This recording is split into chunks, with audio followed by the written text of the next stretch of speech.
फरार उसी मौलवी के संग।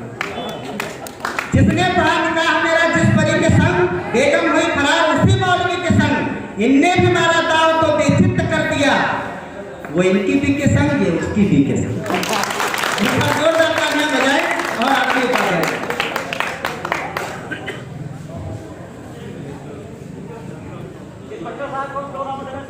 हाँ, अरे 2 में 4 राउंड तो लोग आ रहे हैं, वो तो 6 राउंड तक नए तुम लेंगे।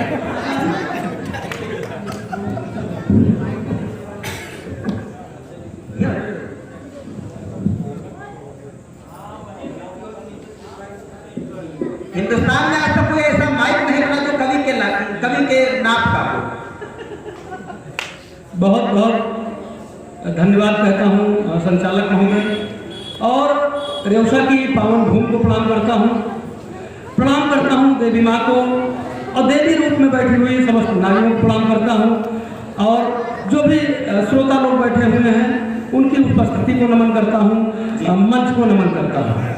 एक बार आप सबकी इजाजत चाहता हूँ कि मैं काल पाठ करूँ, तो थोड़ा सा आदेश करिए। जो छोटी छोटी बातें बैठा हुआ मैं सुन रहा था तो मुझे बहुत अच्छा लग रहा था, और ये मेरा सौभाग्य है कि आज संचालक महोदय ने मुझे काल पाठ के लिए उठाया है। मैं ईश्वर से ये प्रार्थना करता हूँ कि जैसे आज मेरे भाई ने मुझे उठाया है, ऐसे भगवान आप इन्हें उठाएं।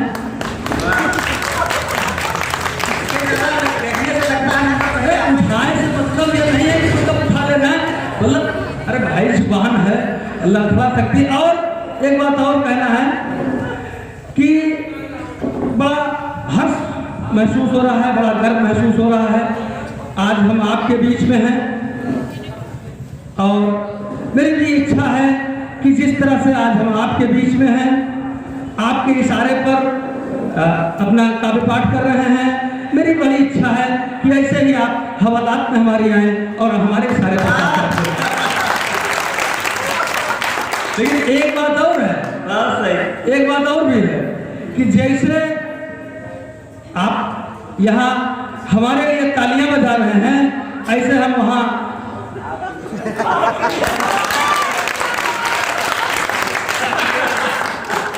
कवियों ने कविता सुनाई, अपने माहौल को अपने फेवर में करने की ज्यादा कोशिश नहीं किया, तो मैं पहले माहौल को अपने फेवर में कर लूं, इसके बाद में कविता भी सुना दूंगा। ये हमारी बहनें बैठी हुई हैं, किसी ने ये नहीं कहा कि मतलब हमारी बहनें बैठी हुई, ये बच्चे छोटे छोटे बच्चे तुम्हारे जो हम लोग निकलते तो कहते मामा मामा, तो अगर बच्चे मामा कहते तो हम आपके बहन भाई हुए नहीं, मैं बहन जी हुए ना। तो जब बहन जी बैठी है तो हमारा मामला हल्का पड़ सकता है, तो आप लोग भी आदेश कर दीजिए, ताली बजा दीजिए। और एक चीज और बताना है, हम कोई कवि भी नहीं है, कविता की एक भी बात आपको सुनाएंगे नहीं। पहली बात तो ये कवि जो लाए हैं, इनका अपना स्वार्थ है, अपना इनका लालच है। इधर जब से चालान महंगा हुआ है तब से अपने साथ गाड़ी में हमको जरूर बैठाना। कविता से हमारा क्या दूर तक कोई मतलब नहीं है, लेकिन फिर भी इन लोगों के साथ रहते रहते कहते ना कि अखाड़ा का जो लखमरुआ होता है वो भी पहलवान नहीं हो जाता है, तो इसी तरह इनके साथ रहते रहते थोड़ा बहुत हम भी जोड़ घटा के बना ले जा रहे हैं। तो अब आप लोग जरा इजाजत एक बार फिर से दे दीजिए, मैं कविता शुरू करूँ। छोटी छोटी चीजें शुरू करूंगा।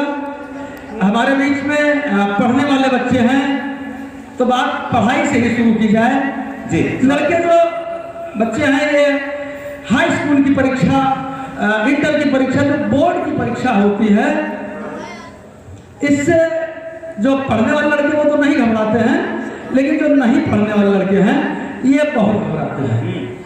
तो बच्चों बस इतना बताना है कि हाई स्कूल की परीक्षा कुछ भी घबराना नहीं है, अब कुछ भी उसमें कठिन नहीं है, हमने खुद 10 बार किया है।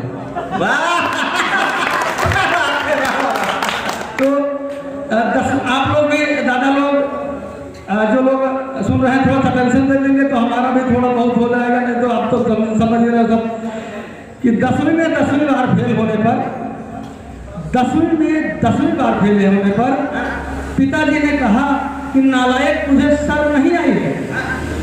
पड़ोस के शर्मा जी की लड़की को देख, पूरे शहर में फर्स्ट आई है। मैंने कहा बापू तुम्हारी बात मान मान के ही तो ये सारे खेल हुए हैं, शर्मा जी की लड़की को क्या देखूं? अरे उसी लड़की देख देख के तो हम 10 साल से फेल हो गए। अब क्लास में कि सो रहे थे क्लास में टीचर ने जगाया, क्यों आते हो स्कूल? उन्होंने पूछा तो मैंने बताया कि आप तो गुरुजी खाली खुरपेश के लिए जाने जाते हैं और हम तो स्कूल केवल विद्या के लिए आते हैं। टीचर ने कहा कि एग्जाम के बाद रिजल्ट पे रोते हो, विद्या चाहिए और क्लास में सोते हो। मैंने कहा गुरुजी तुम्हारी बुद्धि ही सठियाई है, ठीक से देखो आज विद्या स्कूल नहीं आई है, आज विद्या स्कूल नहीं है। अब जो मैं कविता सुनाने जा रहा हूं आपको, इसको कहते हैं, इसका शीर्षक है कस्टडी डेथ। कस्टडी डेथ अंग्रेजी शब्द है, अभिरक्षा में मृत्यु हो जाना, पुलिस की अभिरक्षा में इसको कहते हैं हिंदी में। अगर कोई व्यक्ति हमारे हवालात में या हमारी कस्टडी में खत्म हो जाता है तो उसको कस्टडी डेथ कहते हैं। और ये आप सबके लिए सबसे बुरा होता है, हमारे लिए सबसे बुरा होता है, एक ये कलंक के रूप में लिया जाता है। लेकिन जो सबसे बुरा है, मैं कोशिश करता हूँ कि उससे आपको हंसा सकूं। अगर आपको हंसी आ गई तो जरूर मुझे आशीर्वाद दीजिएगा सर कि गजब हो गया पिछली रात में एक कैदी मर गया थाने की हवालात में। मुसीबत भारी क्या क्या बताएं, जांच करने कप्तान साहब थाने पर आए, उन्होंने पूछा कि इसे क्या किसी ने पीटा था या करंट लगाया था? सिपाहियों ने कहा नहीं साहब, न तो किसी ने पीटा था न करंट लगाया था, मगर इस कैदी को कोतवाल साहब ने सारी रात हवालात में अपनी कविता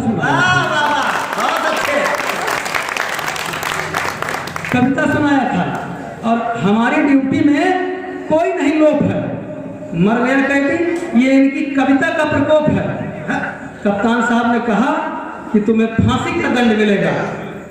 बहुत सुनाते थे कविता, सबका मजा एक साथ मिलेगा। मैंने कहा हुजूर मैं मरने के पहले अपने अंतिम इच्छा वाले अधिकार को भुलाना चाहता हूँ और मेरे हुजूर बुरा न माने तो यही कविता आज रात में आपको सुनाना चाहता हूँ। बहुत ही समर्थन आप सबका मिल रहा है, इसीलिए मेरी इच्छा है कि एक बार आप लोगों के नाम पढ़ दूं, जिन लोगों को मुझे लगता है, जिन लोगों के नाम बताए गए कि जिनका सहयोग इस सम्मेलन को कराने में है, उनके मैं नाम पढ़ दूं तो आप लोगों को भी अच्छा लगेगा। मैं कवियों का नाम पढ़ दूं, नहीं तो ये हमारा नाम नहीं पढ़ेंगे, बाद में दिक्कत हो जाएगी। तो मैं नाम पढ़ना चाहता हूँ। सबसे पहले अध्यक्ष श्री राजकुमार मिश्रा जी को, उनको मैं बहुत बहुत धन्यवाद देता हूँ और मैं आभारी हूँ जो जिनकी टेंट व्यवस्था है नौशाद भाई की, बिहारी भैया जो कि यहाँ लेबर हैं, और इसके अलावा संदीप वाजपेयी भैया, सोनू द्विवेदी जी, संदीप मिश्रा जी, जितेंद्र मिश्रा जी, मोनू द्विवेदी जी, पवन रस्तोगी जी, सुधीर शुक्ला जी, और ये मैं जो ठीक से पढ़ पा रहा हूँ लवी छवि, जो हमारी बहनें छोटी बेटियाँ हैं, इनका भी बहुत बहुत आभार मैं व्यक्त करता हूँ और आप सभी लोगों से अनुरोध करता हूँ कि इनके लिए एक बार जोरदार तालियां बजा दीजिए।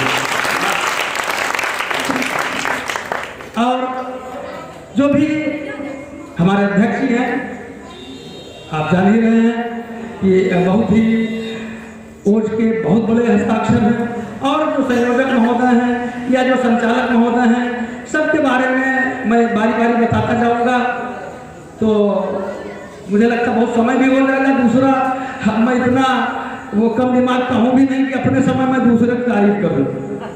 भाई समय हमारा, अपनी तारीफ करें, हम दूसरे की तारीफ करें। भाई आप बताओ हैं? तो मेरे बारे में बताए ये कविता पढ़ते वो कविता, लेकिन मुझे लगता है कि जो असली मेरी तारीफ वो तो इन्होंने किए थे, मेरी बहादुरी के बारे में तो कोई चर्चा नहीं की गई। अब अगर मैं बिना बताए यहाँ से रेउसा से चला गया कि मैं कितना बहादुर हूँ, तो आप लोग तो जान ही नहीं पाओगे। अब जब जान नहीं पाओगे मैं कितना बहादुर हूँ, तो फिर फायदा क्या रहेगा। तो मैं नया नया भर्ती हुआ था यही लखीमपुर में। एक दिन कप्तान साहब ने बुलाया, सब इंस्पेक्टर भर्ती हुआ था, अब इंस्पेक्टर है भाई। तो कप्तान साहब ने बुलाया कि ये 1 लाख रुपए का इनामी बदमाश है, मलखान सिंह इसका नाम है, इसको तुम पकड़ सकते हो तो पकड़ के ले आओ, नहीं पकड़ सकते हो तो जो जानकारी हासिल कर सकते हो वो जानकारी ले आओ इसके बारे में, 15 दिन के बाद आके रिपोर्ट करो। मैं 15वें दिन जा करके सलूट मारा कप्तान साहब को। उन्होंने कहा हाँ भाई उपाध्याय आ गए तुम। हमने कहा सरकार आ गए हम। उन्होंने कहा क्या हुआ, मलखान को पकड़ लिए तुम? मैंने कहा सर पकड़ तो नहीं पाया हूं, लेकिन मैं उसके दाहिने हाथ की 5 उंगलियों के निशान लेके आया। वाह! कप्तान साहब खुश हो गए, उछल पड़े एकदम। वाह बेटा वाह, जो काम इस जिले के बड़े से बड़े पुराने से पुराने थानेदार नहीं कर पाए, ये नया लड़का आकर के कर दिया। बहुत खुश हुए, ठीक है बहुत अच्छा बेटा शाबाश। अब ये बताओ कि उसके 5 दाहिने हाथ की 5 उंगलियों के निशान कहां पर हैं? हमने कहा साहब हमारे बाएं गाल पर देख लीजिए। अब बताओ बहादुरी की कोई चर्चा हमारी नहीं करेंगे तो अब हम नहीं बताएंगे अगर अपने बारे में, तो कौन बताएंगे? भैया तो थोड़ा दे बच्चा लो। अरे थोड़ा सा भैया यार, थोड़ा सा कंसंट्रेट कर देते। नहीं वो भी पुलिस में भर्ती होना। अच्छा चलिए बहुत अच्छी बात है। तो अब एक कविता थाने की रामलीला। अगर थाने में रामलीला मैंने करवा दी थी, आप लोग जानते हैं अभी मैं इससे पहले जिलों में भी थाना अध्यक्ष रहा, यहाँ भी आपके सदरपुर में रहा, बगल में बॉर्डर पे ही, और सन्ना में भी रहा। तो मैंने जब थाने में रामलीला कराई तो क्या इंसिडेंट हुआ, क्या क्या हुआ, उसका आप लोग आनंद लीजिए। कि मैंने अपना पैर खुद कुल्हाड़ी पे चलाया था। मैंने अपना पैर खुद कुल्हाड़ी पे चलाया था। इस बार थाने पर मैंने रामलीला कराया था। कलाकारों के लिए मैंने भानुमति का कुंबा जोड़ा था, कहीं का रोड़ा था। मेरी धर्मपत्नी जी कैकेयी और मैं राजा दशरथ बना था। अच्छा। एक तो राजा और दूसरे कोतवाल, इसलिए बेवजह अकड़ा और तना था। रामलीला शुरू हो उससे पहले मेरी धर्मपत्नी जी अपना नाटक मचाने लगी। रामलीला शुरू हो उससे पहले मेरी धर्मपत्नी जी अपना नाटक मचाने लगी और बेलन मार मार के मेरी 2 और पत्नी बनने आई महिला कलाकारों को वहां से भगाने लगी। उन कलाकारों को बचाने के लिए हम भी आ गए। 4 बेलन तो बेवजह हमको भी पड़ गए। वो बोली कि ऐसे सपने तुम्हें संजोने नहीं दूंगी, भले ही नाटक है मगर जीते जी किसी और की होने नहीं दूंगी। जब रानी कैकेयी बनी मेरी धर्मपत्नी, कोप भवन में जाती हैं, 2 वरदान मांगने के लिए मुझको बुलवाती हैं। तो अपनी बातों में उन्होंने मुझे कुछ इस तरह से घेरा कि राम जैसे कौशल्या दीदी का बेटा वैसे ही मेरा, इसलिए स्वामी इसे वनवास नहीं भिजवाऊंगी। सच कहती हूँ, राजगद्दी से भी नहीं हटवाऊंगी, मगर आप ये न समझो कि कैकेयी है नादान, देना पड़ेगा आपको 2 वरदान। छोड़ो कौन करे ज्यादा तकरार, आप मंगवा दो मेरे लिए 1 सोने का अंगूठी और 1 सोने का हार। कोप वाले को केवल भैया हंसते न रहो यार, माहौल थोड़ा सा ठीक कर दिया करो, ताली वाली बजा दिया करो। आप तो हंस के चले जाओगे, तो पेमेंट कट जाएगा। तो हाँ, थाने की महिला कांस्टेबल, सबको रोल मिला था। थाने की महिला कांस्टेबल जो बनी थी सीता, उन्होंने राम बने हुए सिपाही का दिल कुछ इस तरह से जीता कि तुम मुझे सोने के हिरन उरन में मत उलझाओ, तुम मुझे सोने के हिरन उरन में मत उलझाओ, और दिलवा सकते हो तो इस दशरथ बने हुए कोतवाल से मुझे 15 दिन की छुट्टी दिलवाओ। आगे करो कि रावण बने थे थाने के ही एक दरोगा, रावण बने थे थाने के ही एक दरोगा। बताऊं उन्होंने क्या क्या भोगा।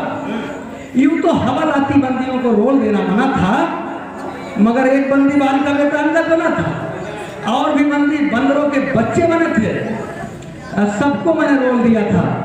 हवालात में जितने भी जने थे।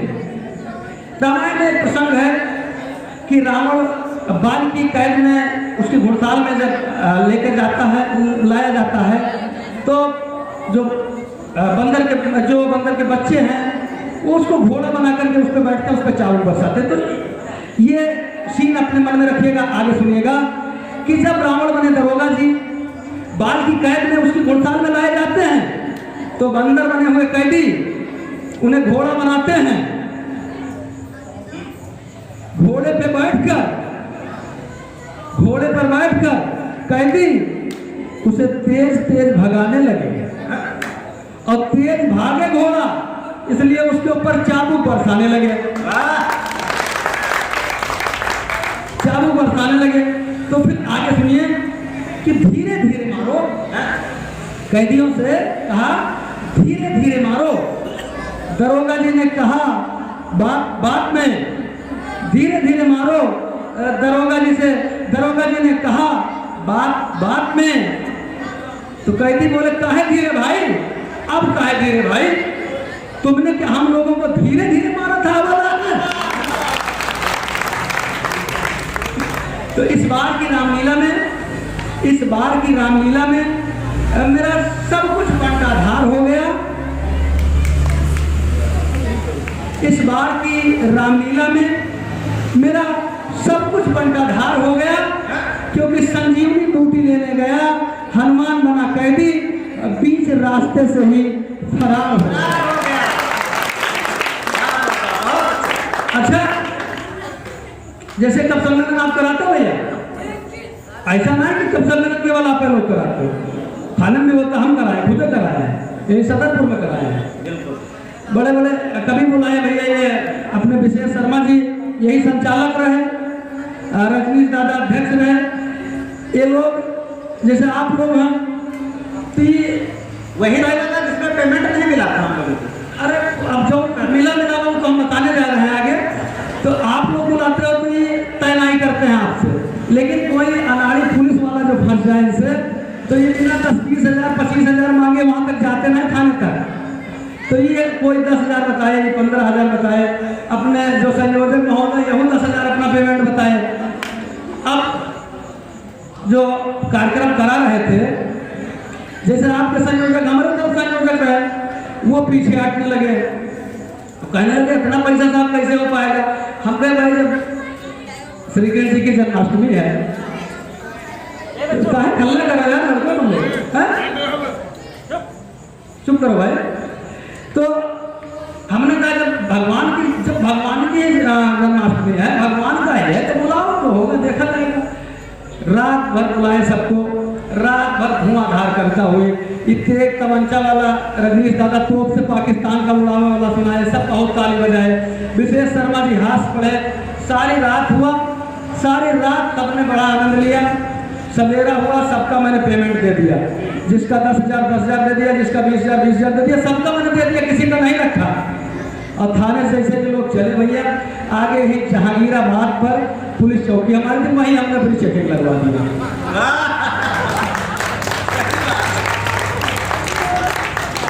एक बार जरा खुल के बता दीजिए ताली यार।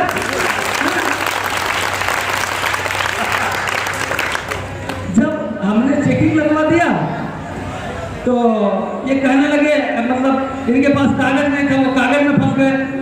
और ये शर्मा जी के पास, इनके पास घर अलग हटा के जब इनकी गाड़ी हम तलाशी हम लोग लिए, तो एक तमंचा भी मिल गया भैया, तमंचा मिल गया। अब ये कह रहे हैं कि हमारा तमंचा नहीं, हमने कहा नहीं भाई जब तलाशी कहे हमारा बता दें, तो भाई तुम तुम जानो तुमने थले, हमने तलाशी ली, हमको मिला। रजनीश दादा के तलाशी वलाशी हुई, अब इनसे सिपाही तोप मांगने लगे कि तोप दो तोप दो। कहे हम तोप कहाँ रखें, तोप कहाँ से दे? तो हम कहे भैया गा तो रहे थे तुम रात में कि पाकिस्तान में तोप से उड़ा दे, तोप से उड़ा दे, तोप से उड़ा दे। तो फिर भैया जो जिसका तय था वो उसने सब वापस कर दिया। और तब से हमारा इनका व्यवहार है। फिर ये लोग होशियार हो गए, फिर चेकिंग वोकिंग से बचने के लिए हमको फिर बुलाने लगे कब सब मेले में तब से। तो हम कहते हैं जैसे हमारा इनका व्यवहार है मोहब्बत वाला, वैसे आपको सबके सबके बने हैं।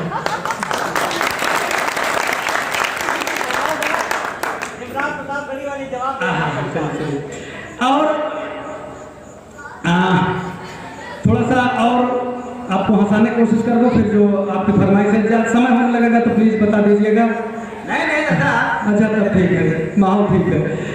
कि मिलते थे दो दिल जो मोहब्बत करने वालों, तुमसे कहना है कि मिलते थे दो दिल जवां, रातें सुहानी याद है। मिलते थे दो दिल जवां, रातें सुहानी याद है। हाथ में तेरा हाथ, दरिया की रवानी याद है। और अब अदालत और मुकदमा, तेरा 64 का बयां, जेल में जाने जहां सब मुंह जबानी याद है। तो इधर कोरोना का भी काफी प्रकोप रहा। अब मुझे 3-4 शब्द मेरे जो काफी लोकप्रिय हुए, तो मैं चाहता हूं कि एक दो छंद आपको सुनाऊं उसमें से। और जैसे नारी सशक्तिकरण की बात होती है, मैं सदा से ये मानता चला आ रहा था कि नारी कहीं से कमजोर नहीं है। मैंने सावित्री जी के बारे में पढ़ा, यमराज से अपने पति के प्राण को वापस लिया, तो मुझे लगा कि नारी कमजोर नहीं। मैंने झांसी की रानी पढ़ा, तो मुझे लगा कि नारी पुरुष से कहीं कमजोर नहीं हुई है। और इसके बाद तमाम नारियों के बारे में पढ़ा और मुझे ये धारणा आती गई कि नारी जो है वो कहीं ना कहीं सशक्त है। और इसके बाद भैया हमारी शादी हो गई, गौना हो गया, अब हम एकदम कन्फर्म है कि नारी कहीं से कमजोर नहीं है। तो सुनिए कोरोना छंद कि एक तो कोरोना, दूजे बीबी का है रोना बड़ा, शादीशुदा आदमी पर दोहरी मार है। बेवजह निकले तो पुलिस पीट देती है, घर में भी बेलन लिए बीबी तैयार है। बर्तन धुलाती है फिर हाथ वो धुलाती है, कितनी बार इसका कोई न शुमार है। भूल गए रात दिन तारीख कुछ याद नहीं, याद नहीं आज मंगल है या इतवार है। और जो इससे समस्या दूसरी उत्पन्न हुई कोरोना से, वो भी सुनिएगा। अगर समस्या वास्तविक लगे तो एक बार समर्थन जरूर दीजिएगा। कि बाबूजी का रोना है दुकान पान वाली बंद, लॉकडाउन याद करिए। और वो याद करिए जब एक रुपए की तंबाकू की पुड़िया आप लोग खरीदने के लिए कितना कितना परेशान थे, उसको याद करिएगा मजे के साथ। कि बाबूजी का रोना है दुकान पान वाली बंद, पान पुड़िया कैसे बताओ भला खाएंगे।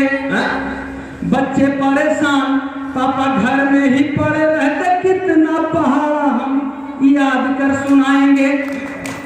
अब आराम से चौथी लाइन में बजा, बिल्कुल जो तय है सबका, जो हमने वादा किया वो सब हो जाएगा। परेशान हुए चौथी लाइन बजाएंगे, सब जान जाएंगे कि आप लोगों से बात करके ताली बजवा रहा हूँ। चौथी लाइन पे कि बाबूजी का रोना है दुकान पान वाली बंद, पान पुड़िया कैसे बताओ भला खाएंगे। बच्चे परेशान पापा घर में ही पड़े रहते, कितना पहाड़ा हम याद कर सुनाएंगे। पत्नी है परेशान, उसका दर्द सुनिए। पत्नी है परेशान घर में है सारे लोग, ससुरे की चुगली कैसे माई के बताएंगे। और वक्त का मारा पति घर में बेचारा सोचे, कोई तो बताए कब तक ठेके खुल पाएंगे। बड़ा समर्थन आप लोग कर रहे हैं, उसका इलाज जो बताया मैं थानेदार हूँ और शादीशुदा भी हूँ, दो दर्द मेरे साथ है। तो क्या इलाज बताया, मेरी पत्नी ने इलाज बताया और मेरे सिपाही ने इलाज बताया। वो ये नहीं जानते हैं कि जो कोरोना है वो वायरस से बहुत छोटा है, दिखाई नहीं पड़ता है सर, लेकिन इतना जानते हैं कि जो कोरोना है ये देश का दुश्मन है। तो मेरे सिपाही ने इलाज बताया और मेरी पत्नी ने बताया। ए लड़कों जरा चुप हो जाओ यार, ओ बालक, ओ भैया भैया, अच्छा शांत हो जाओ, चुप हो जाओ भैया, चुप हो जाओ ना। जो मेरी पत्नी ने इलाज बताया, उन्होंने बताया मुझसे इलाज कि पत्नी ने कहा भला आप क्यों डरते हैं, आपका मुआ क्या बाल बांका कर पाएगा, क्या कर लेगा कोरोना तुम्हारा।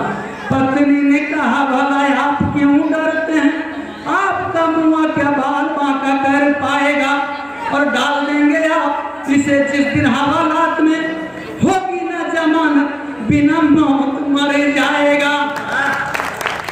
और गाड़ी के जो कागजात आपने मांग लिए, कितना भी बलवान हो कोरोना डर जाएगा, और फिर भी न माने इसे कविता सुनाने लगना, सच कहती हूँ भागी अपने घर जाएगा।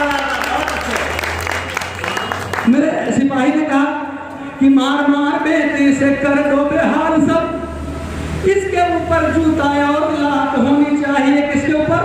कोरोना के ऊपर। मार मार बेट इसे कर दो बेहाल सब, इसके ऊपर जूता और लात होनी चाहिए। मुर्गा बना के हवालात में ढकेलो इसे, और वहीं पटे की बरसात होनी चाहिए। और काम धाम छोड़ केवल इसको ही ठोकिए, और ये ठुकाई दिन रात होनी चाहिए। और गर्भ में फूला औकात अपनी भूला है, याद इसे अपनी औकात होनी चाहिए। और मैं कविता पढ़ने के लिए मंच पर क्यों आया, क्योंकि कवियों ने कुछ पुलिस के लिए अच्छा नहीं कहा। जब सरकार की कोई अच्छी योजना आई तो इन्होंने उसको पलीता ही लगाया। जब 100 नंबर आई तो इन्होंने, जनता ने कहा कि देखो भाई 100 नंबर आ गई है, अब 112 नंबर है, तो 100 नंबर आ गई है, अब कॉल करो तो तुरंत पुलिस आ जाती है। तो ये विशेष शर्मा बगल बैठे थे, वही चाय की दुकान पर गए, हाँ लेकिन 100 दे दो तो चली जाती है। सही बात है, तालियां बजाया, सही बात है। मतलब 100 नंबर डायल करने से, 112 डायल करने से पुलिस आती है, ये पूरी दुनिया जानती है। लेकिन इन्होंने उसकी छवि को थोड़ा सा नकारात्मक करने की कोशिश किया। इसके बाद जब एंटी रोमियो आया तो इन्होंने टिप्पणी की कि जिनकी अपनी सेटिंग नहीं हो रही है वो दूसरे सेटिंग का देख पाएंगे। अब बताओ भैया, 112 नंबर है, एंटी रोमियो है, ये क्या जनता के खिलाफ आई है? आप बताइए कि जनता के खिलाफ आई नहीं आई ना, जनता के लिए आई है। जो छेड़खानी रोमियो करते हैं उनके खिलाफ आई है। तो हमारे बहन जी लोग हैं, हम कह रहे पुलिस थाना तो कल बंद हो जाए भाई, लेकिन आप तो सदाचार पे उतरो, आप तो गारंटी लो कि जो हमारी बहन है, जो हमारी बेटियां हैं, इनके साथ छेड़खानी नहीं होगी, इसकी गारंटी आप लो। थाना बंद हो जाए, आप उसकी गारंटी लो, आप ऐसा संस्कार दिखाओ कि हमारी बहन बेटी आधी रात को भी निकले अगर किसी काम से तो अपने घर तक सुरक्षित पहुंचे। और ना भैया अगर नाई करिए तो बहन जी आदेश करिए और फिर पुलिस बजाई बाजी। तो छेड़खानी स्पीड 100 नंबर क्या है, 112 नंबर क्या है, एंटी रोमियो क्या है, ये मैं आपको बताने की कोशिश करता हूँ थोड़ा हंसाने के साथ साथ। कि छेड़खानी से पीड़ित एक ननद है, वो अपनी भौजाई से कहती है, एक पैरोडी रचना है कि आवत जावत राह में छेड़ इलाका के पाजी, आवत जावत राह में छेड़ इलाका के पाजी, ए भौजी 100 नंबर लागी कि ना लागी। 112 नंबर एंटी रोमियो सब आप ही लोगों की है, तो जरा से एक बार आप लोग में ताली बजाकर बहन के समर्थन देते हैं। भाई आपका कि 100 नंबर लागी कि ना लागी, देखी देखी गाना गावे रोके खड़े रहबा, सबक सिखावे कोई इनका यही चाहबा। अरे लात के भूखे हैं कहीं जाले, लात से हुई है राजी ए भौजी, 100 नंबर लागी कि ना लागी। भौजाई कहती है कि घूमे दाढ़ी चारों ओर तनिक नहीं देर बा, लुच्चा लफंगा के अब नहीं खैर बा। आए गए एक फोन पे हमरे देखा दरोगा जी, ए दरोगा जी, गुंडा भागी कि ना भागी। तो आई गई पुलिस, देखो बदल गया मैच रे, अब भाग नहीं पहले गुंडा होई गए कैच रे पकड़ के ले जा थाने, रपट लिखा दे जी। अब असली बात है, पकड़ के ले जा थाने, रपट लिखा दे जी, हे दरोगा जी, हे पट्टाबाजी की बाजी। आप लोग इतना ताली बजाओ तो मन तो नहीं चाहते कि आपसे अनुरोध कर रहे हैं कि फिर ताली बजाओ, लेकिन एक बार तरह से और जोरदार ताली बजा तो मजा आ जाए। अब देखो भाई आगे गए कि पकड़ के पुलिस थाने ले गई, थाने में हवालात में बंद कर दी। जो गुंडे की पत्नी है जानती है कि गुंडा है, लेकिन पत्नी की प्रेम है, वो जाती है देखने के लिए उसको। हवालात है, सलाखों वाला गेट है, पत्नी बाहर खड़ी है, अंदर बेचारे जो है जिस हालत में होना चाहिए उसी हालत में है। अब वो देखती है तो उसको गुस्सा एकदम से चढ़ जाता है, चढ़ जाता है कि मतलब ये लड़कियों के साथ छेड़खानी करता है, हमारी बहनों के साथ, हमारी नंदों के साथ छेड़खानी करता है। तो मारे झुंझला के वो क्या कहती है कि जरी जाए तो हरी जवानिया ए राजा,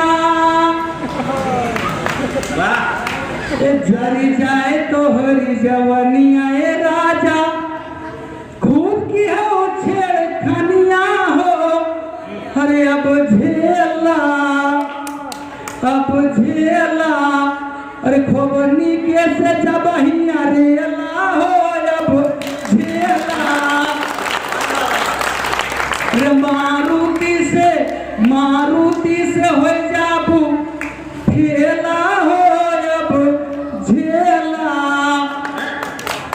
छूट छाट के चेतावनी के बाद, जमानत के बाद छूट करके गुंडा गांव पहुंचता है, और गांव के लोग जो रोज देखते रहते हैं कि लड़कियों छेड़ता रहता है, वो तैयार बैठे हैं इंटरव्यू लेने के लिए। वो सब गांव तैयार बैठे रहते हैं, आप एक बार थाने जाइए, अब इंटरव्यू तैयार है कि क्या भवा रहा, का किन रहा, कहाँ बंद किन रहा, हवालात में मारिन तो मारा है भैया। अच्छा, फिर धीरे धीरे बोले, फिर दूसरा बताइए, एकदम लाल करके पठाई नहीं भैया कह रहे। तो उन लोग अब देखो परिस्थिति, गुंडा गांव में धीरे धीरे एंट्री कर रहे हैं, और गांव के जो भैया लोग इंटरव्यू लेने वाले वो बाहर खड़े हैं। आगे परिस्थिति का आनंद लीजिए कि लौटे जब थाने सब लाल लाल रे, कैसे लाल लाल, लौटे जब थाने सब लाल लाल रे, और गाँव वाले पूछे का हाल चाल रे, बढ़िया कि कौने कोठरिया में रात बिताई, कितनी बार हुआ भैली सुताई, भैली सुताई, भैली सुताई, अरे सूख गए कैसे तोहरे चिकन गाल रे, और कहाँ गए बेटा घुघराले बाल रे। बहुत मन से आप लोग सुने, हमने भरसक आप लोगों को हंसाने की कोशिश की, और एक बहुत बढ़िया। एक जो है कविता की आपकी फरमाइश से 1 मिनट। बहुत अच्छा पढ़ रहे हैं, दादा का में से दादाजी का आदेश है अध्यक्ष जी का कि हम सबको सुने। आपको अगले राउंड में बहुत ज़्यादा सुनना है, आपके पास कविताओं का तो भंडार है। दादा कह रहे हैं कि अभी देखिए बीच में खालिस्तान भी हुआ है। हाँ चलिए आप सब जोरदार तालियां बजा करके और इस कविता के लिए दादा से निवेदन करें। वैसे तो मैं हास्य कवि हूँ, लेकिन कुछ थोड़ा बहुत लिखने की कोशिश करता हूँ। एक देश में मेरी, पहले मैं एक बात बता दूँ कि मेरी जो कविता है या मैं हूँ, मैं किसी धर्म के खिलाफ नहीं हूँ, न हिंदू के खिलाफ हूँ, न मुसलमान के खिलाफ हूँ। जो गद्दार हैं मैं उनके खिलाफ हूँ, सीधी सीधी बात है, वो जो भी। तो एक शायर है और उनकी जैसी जो मानसिकता रखते हैं जी, वो तरह तरह के सवाल पूछ करके जो देश के दुश्मन हैं उनको मदद करने की कोशिश करते हैं, वो बताने की कोशिश करते हैं, हिंदू मुस्लिम को बांटने की कोशिश करते हैं। तो मैं उनसे पूछना चाहता हूं, और ये जब चीन के समय तनाव था, चीन के समय जो चीन सीमा तनाव के समय जो बात आई, उस समय उन्होंने एक धुन की कविता लिखी कि ऐ चौकीदार तू सच सच बोल। तो मैंने उसी धुन में उनको जवाब देने की कोशिश की है, उनसे एक सवाल पूछा है, और मुझे लगता है कि आप सबका समर्थन, जिस तरह से आपने मेरा हास्य में समर्थन किया है उसी तरह इसमें भी समर्थन करेंगे। तो आप लोग आदेशित करिए, मैं करता बात करूँगा कि मैं उनसे सवाल पूछता हूँ, उनकी जैसी मानसिकता जिसकी भी है, किसी भी धर्म का हो, किसी भी पंथ का हो, किसी भी क्षेत्र का हो, उससे सवाल पूछता हूँ कि बताओ कौन तुम्हारा बाप, बताओ कौन तुम्हारा बाप, उगल रहे हो चाहे देश में आस्तीन के सांप, बताओ कौन तुम्हारा बाप, बताओ कौन तुम्हारा बाप। अरे नाजायज औलाद चीन की या हो पाक की बोलो, राग गा रहे हो तुम जिसका, जाओ उसके होलो। देशद्रोह के उल्टे मंत्र क्यों करते हो जाप, बताओ कौन तुम्हारा बाप, बताओ कौन तुम्हारा बाप। और फिर आगे कहना है कि शासन से नाराज रहो, किसने तुमको रोका है, करो भलाई चाहे बुराई, कब हमने टोका है। और देश पूछता किसके हित तुम करते ये पर लाभ, बताओ कौन तुम्हारा बाप, बताओ कौन तुम्हारा बाप। और आखिर बंद कहता हूं कि पाएंगे परिणाम वही जैसे वो कर्म करेंगे, चीनी चूहे चमगादड़ कुत्ते की मौत मरेंगे। और देशद्रोह से बड़ा नहीं है जग में कोई पाप, बताओ कौन तुम्हारा बाप, बताओ कौन तुम्हारा बाप। बहुत बहुत धन्यवाद कहता हूँ। जय हिंद, जय भारत। आए थे मेरी कब्र पर पढ़ने को फातिया, ईंटें उखाड़ ले गए मेरी मजार को। बहुत बढ़िया पढ़ा को मिला करके देखिए, बीच में आपकी कविता का असर है दादा कि वो समाज सेवा के लिए और देश जो डर है दादा, कविता क्यों बाद में समझ पाए तो इतने लोग रुक गए। मान में मैं 4 पंक्तियां पढ़ना चाहता हूँ। पंडित राम किशोर तिवारी जी ने कहीं लिखा कि चंद्रमा मानव चरण से चूर होता जा रहा है। हमने बहुत तरक्की कर ली कि चंद्रमा मानव चरण से चूर होता जा रहा है, विश्व का हर बिंदु अब कम दूर होता जा रहा है, किंतु क्या बतला सकेगा आज का विज्ञान युग, आदमी से आदमी क्यों दूर होता जा रहा है, आदमी से आदमी क्यों दूर होता जा रहा है।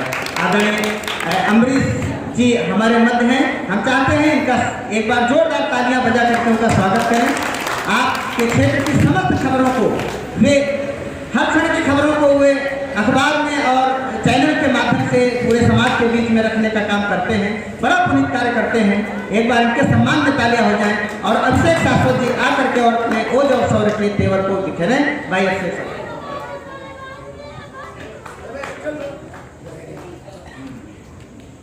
बहुत बहुत धन्यवाद। अच्छा, अब आवाज बदल गई तो जो श्रोता लाठी के डर से भागे थे वो वापस आके बैठ सकते हैं।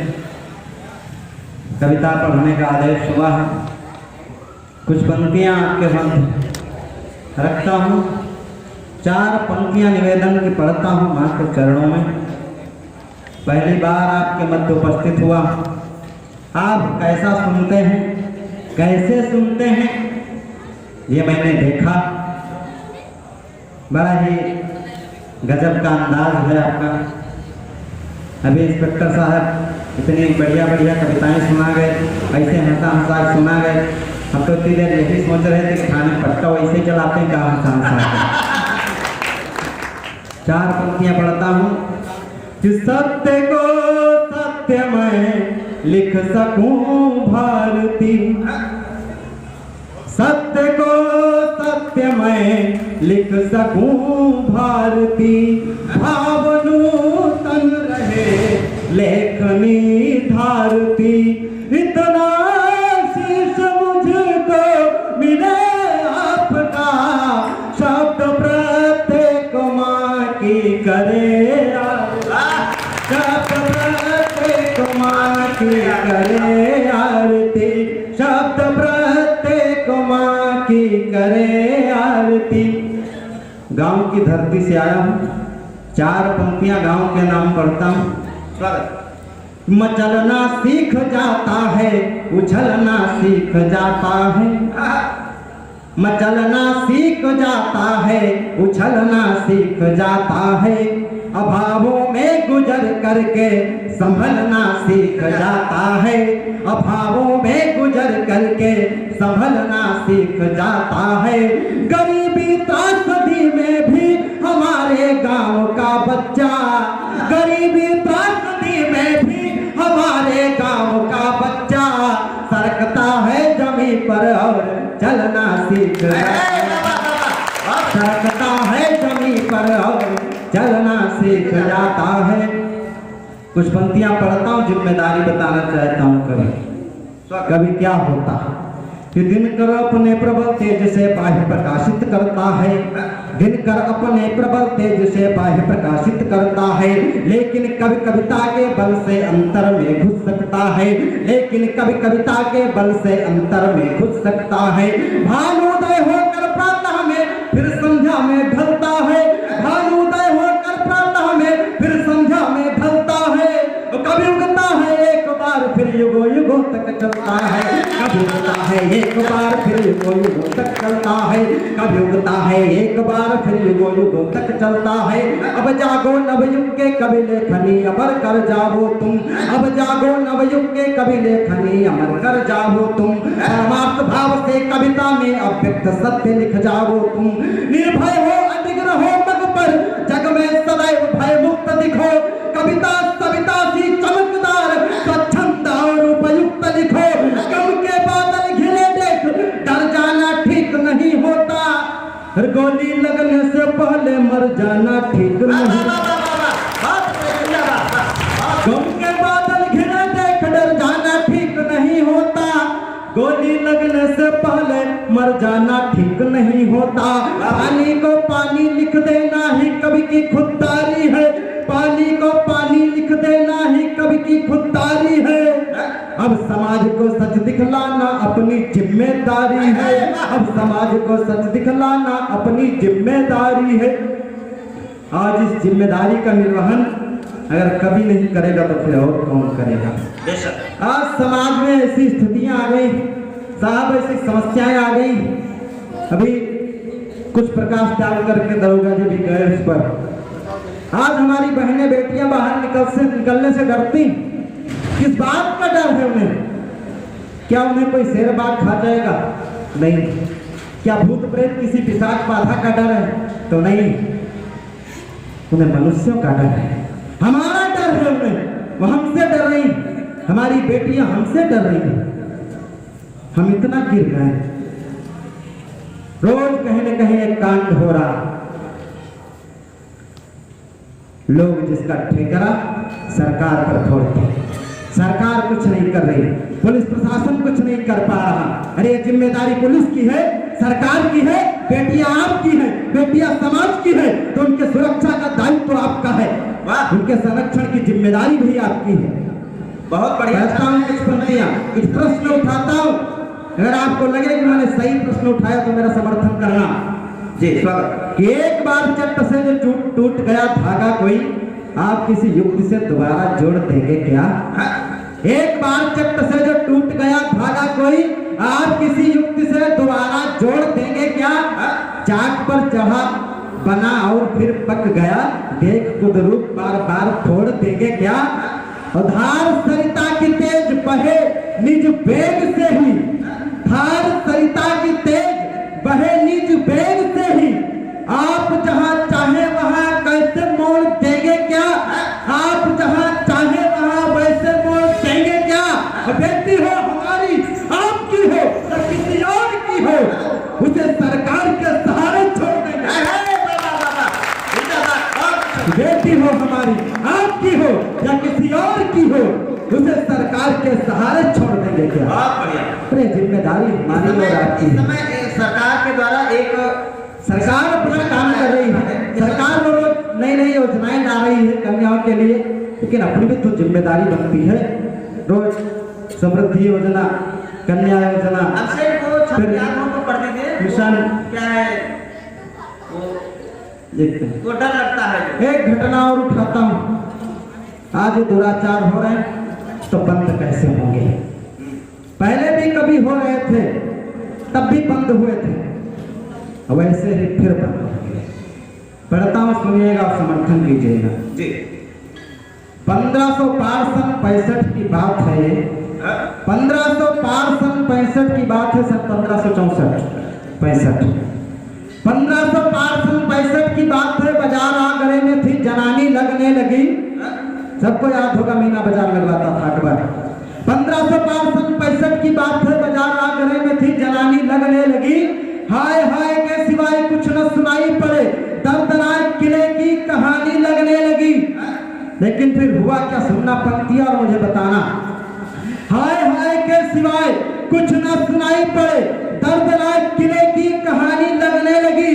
और जब सामना पड़ा कराल सिंघनी से, चान अकबर की पिरानी लगने लगी, चान अकबर की पिरानी लगने लगी। खींच के कटार चढ़ बैठी जब सीने पर, सिंह की दुलारी मां भवानी लगने लगी। खींच की कटार बैठी जब सीने पर, सिंह की दुलारी मां भवानी लगने लगी। और फिर दोबारा जब कभी ऐसी स्थितियां जिस दिन आ जाएंगी, जिस दिन कोई बेटी कटार खींच लेगी, दुराचारियों का नाश करना शुरू कर देगी, उसी दिन से व्यभिचार बंद हो जाएंगे। न किसी पुलिस की आवश्यकता, न प्रशासन की, न सरकार की। बिल्कुल वाह। कुछ पंक्तियां पढ़ता हूँ, नमन की पंक्तियां वो खतरा जी, आपका जो आदेश है पढ़ता हूँ। नमन गणेश को, दिनेश को, महेश को है, काल को नमन और काली को नमन है। इधर उधर लोग दिखाई पड़ रहे हैं, वहां करके बैठ सकते हैं। लाठीचार्ज का समय खत्म। कि नमन गणेश को, दिनेश को, महेश को है, काल को नमन और काली को नमन है। राम को नमन, घनश्याम को नमन और रामदूत वीर बलशाली को नमन है। कि राष्ट्र को नमन, राष्ट्र माता को नमन और घोर तमहारी अंशुमाली को नमन है। तो कवियों के अंग में उमंग को बहाने वाली श्रोताओं की एक एक ताली को नमन। ऐसी ऐसी स्थितियां आती हैं देश में, कहीं कोई संसद में खड़े होकर बयान दे देता है कि यहाँ के देवताओं, भालू बंदरों को देवताओं की संज्ञा दी जाती है।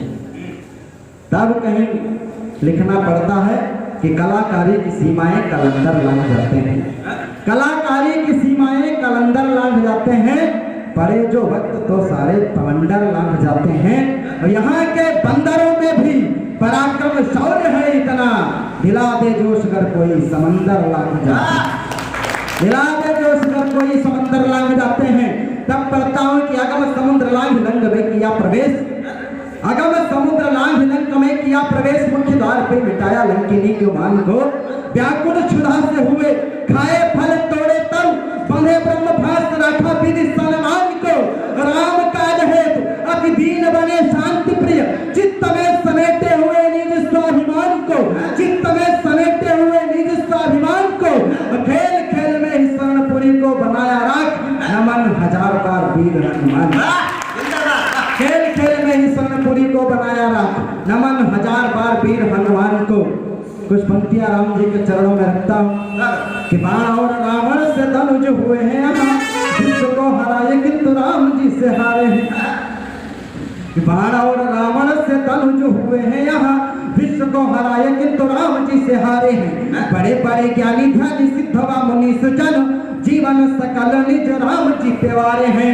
कि नाम का प्रभाव प्रभु राम से बड़ा है खूब, राम जी के नाम ने अनेक खल तारे हैं, राम जी के नाम ने अनेक खल तारे हैं। राम जी को छोड़कर जा भी कहाँ सकते हैं, हम राम जी के और राम जी हमारे हैं।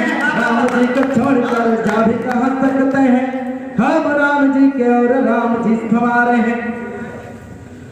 और सुनिए कि जन्म यदि लिया है तो मृत्यु भी सुनिश्चित है, किंतु एक बार मरे बार बार मरे क्यों। कि जन्म यदि लिया है तो मृत्यु भी सुनिश्चित है, किंतु एक बार मरे बार बार मरे क्यों। जिंदगी की जंग जीतने की ठाननी है यदि, लड़े यार पार फिर बीच में ही थरे क्यों। कि लक्ष्य सिद्ध होते हैं सदा कठोर साधना से, मन में अनेकहीन भावनाएं भरे क्यों। रात दिन पछताए नींद में सताए ग्लानि, जीवन में काम ऐसे भूल के भी करे क्यों। लेकिन कुछ लोग करते हैं, उनकी समझ में नहीं आता। आज हमारी सरकार कोई काम करती तो लोगों को वहां खतरा नजर आने लगता है। दादा का आदेश भी है, लौकिक चंद पढ़ता हूँ कि वास्तविक खतरा कहाँ है और लोगों को कहाँ कहाँ खतरा नजर आता है। मजा आ जाए तो बताना। कि मोदी की विदेशी नीति से जल विपक्षी गण बोलने लगे कि हिंदुस्तान खतरे में है। कि मोदी की विदेशी नीति से जले विपक्षी गण बोलने लगे कि हिंदुस्तान खतरे में है। और कोई कोई कुछ ऐसे बोलते दिखे कि डर लगता है।